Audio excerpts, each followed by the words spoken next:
नमस्कार।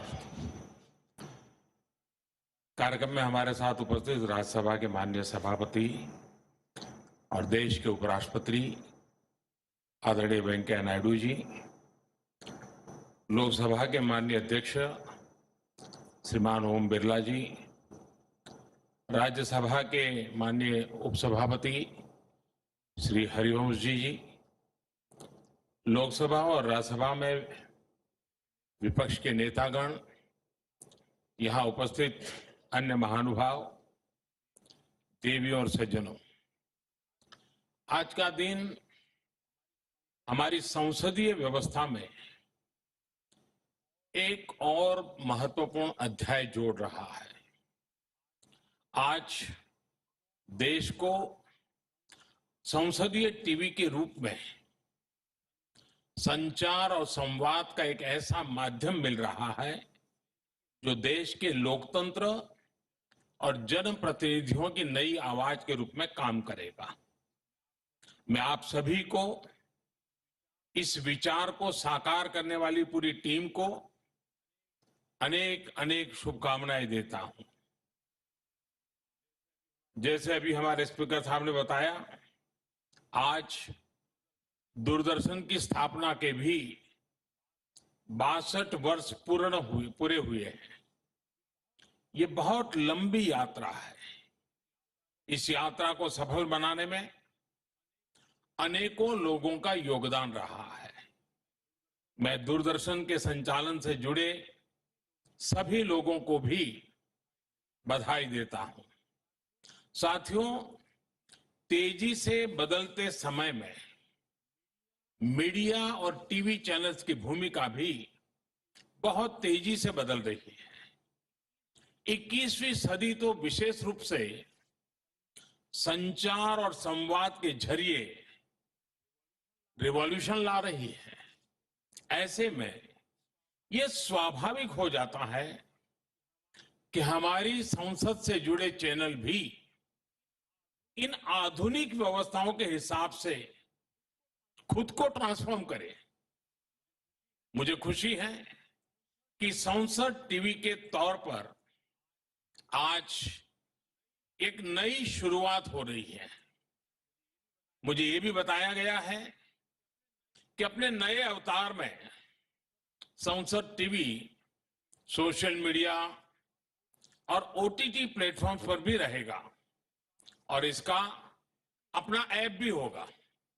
इससे हमारा संसदीय संवाद न केवल आधुनिक टेक्नोलॉजी से जुड़ेगा, बल्कि आम जन तक उसकी पहुंच भी बढ़ेगी। आज ये सुखद संयोग भी है कि 15 सितंबर को इंटरनेशनल डे ऑफ डेमोक्रेसी मनाया जाता है। और बात जब लोकतंत्र की होती है तो भारत की जिम्मेदारी कहीं ज्यादा बढ़ जाती है। भारत लोकतंत्र की जननी है। India is the mother of democracy. Bharat के लिए लोकतंत्र केवल एक व्यवस्था नहीं है, एक विचार है। भारत में लोकतंत्र सिर्फ संवैधानिक स्ट्रक्चर ही नहीं है, बल्कि वो एक स्पिरिट है। भारत में लोकतंत्र सिर्फ संविधानों की धाराओं का संग्रह ही नहीं है, ये तो हमारी जीवन धारा है। इसलिए इंटरनेशनल डे ऑफ डेमोक्रेसी, इस दिन संसद टीवी का लॉन्च होना अपने आप में बहुत प्रासंगिक हो जाता है। वैसे भारत में हम सभी आज इंजीनियर्स डे भी मना रहे हैं। एम विश्वेश्वरैया जी की जन्म जयंती पर यह पावन दिन भारत के मेहनती और कुशल इंजीनियर्स को समर्पित है।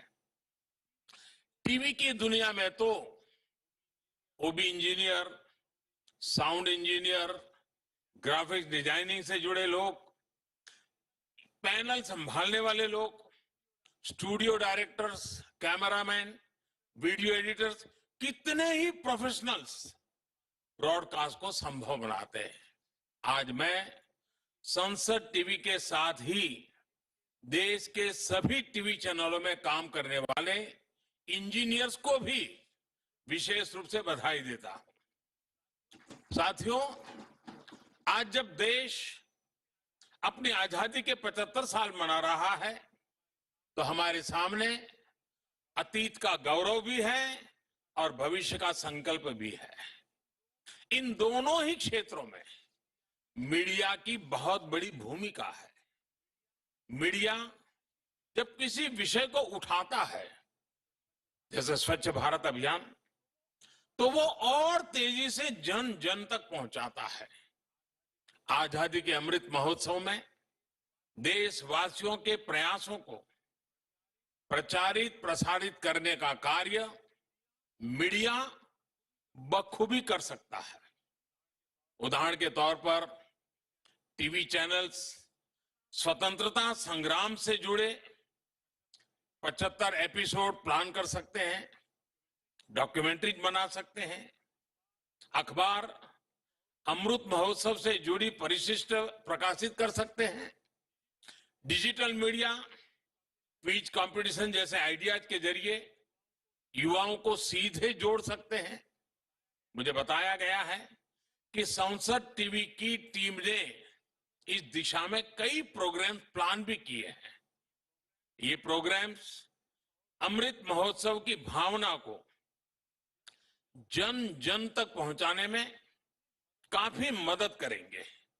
साथियों, आप सब कम्युनिकेशन फील्ड के क्रिएटिव लोग हैं। आप लोग अक्सर कहते हैं कि कंटेंट इज किंग। मैं आप लोगों से अपने अनुभव की एक और बात कहना चाहता हूं। मेरा अनुभव है कि कंटेंट इज कनेक्ट, यानी जब आपके पास बेहतर कनेक्ट होगा, बेहतर कंटेंट होगा, तो लोग खुद ही आपके साथ जुड़ते जाते हैं। ये बात जितनी मीडिया पर लागू होती है, उतनी ही हमारी संसदीय व्यवस्था पर भी लागू होती है। क्योंकि संसद में सिर्फ पॉलिटिक्स नहीं है, पॉलिसी भी है। एक्चुअली तो पॉलिसी ही है। हमारी संसद में जब सत्र होता है, अलग अलग विषयों पर बहस होती है, तो युवाओं के लिए कितना कुछ जानने सीखने के लिए होता है। हमारे माननीय सदस्यों को भी जब पता होता है कि देश हमें देख रहा है, तो उन्हें भी संसद के भीतर बेहतर आचरण की, बेहतर बहस की प्रेरणा भी मिलती है। इससे पार्लियामेंट की प्रोडक्टिविटी भी बढ़ती है और जनहित के कामों को पॉपुलैरिटी भी मिलती है। इसलिए ये बहुत जरूरी है कि सदन की कार्यवाही से आम जन कनेक्ट करे। भले ही वो देश के किसी भी कोने में हो, सदन की गतिविधियों का हिस्सा बने।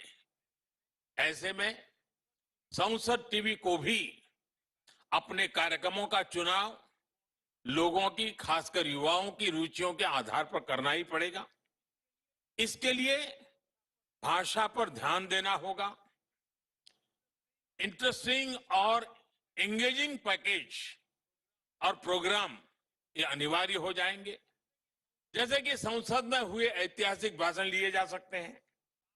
सार्थक और तार्किक बहस के साथ साथ कभी कभार कुछ मजाकिया क्षणों को भी दिखाया जा सकता है। अलग अलग सांसदों के बारे में जानकारी दी जा सकती है, ताकि जनता उनके कामों का तुलनात्मक विश्लेषण कर सके। कई सांसदगण अलग अलग क्षेत्र में कई सराहनीय काम भी कर रहे हैं। उनके इन प्रयासों को आप देश के सामने रखेंगे तो उनका भी उत्साह बढ़ेगा और दूसरे जनप्रतिनिधियों को भी सकारात्मक राजनीतिक प्रेरणा मिलेगी।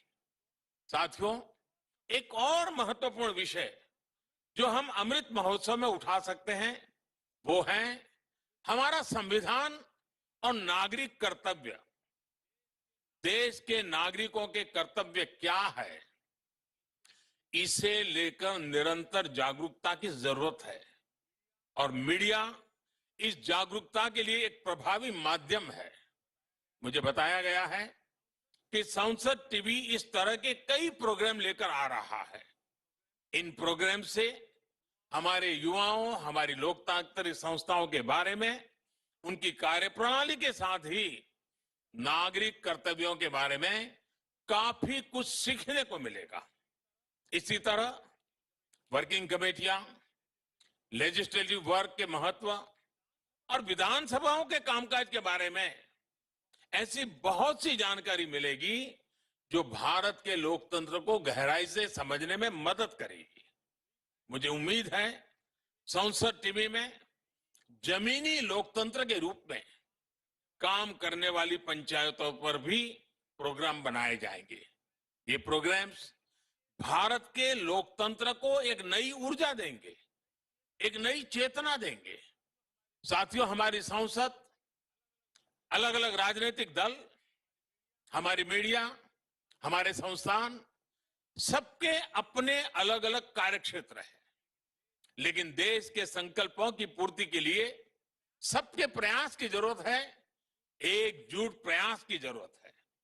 मुझे पूरा भरोसा है कि हम सब अपनी अलग अलग भूमिकाओं में साझा संकल्पों को लेकर आगे बढ़ेंगे और एक नए भारत का सपना पूरा करेंगे।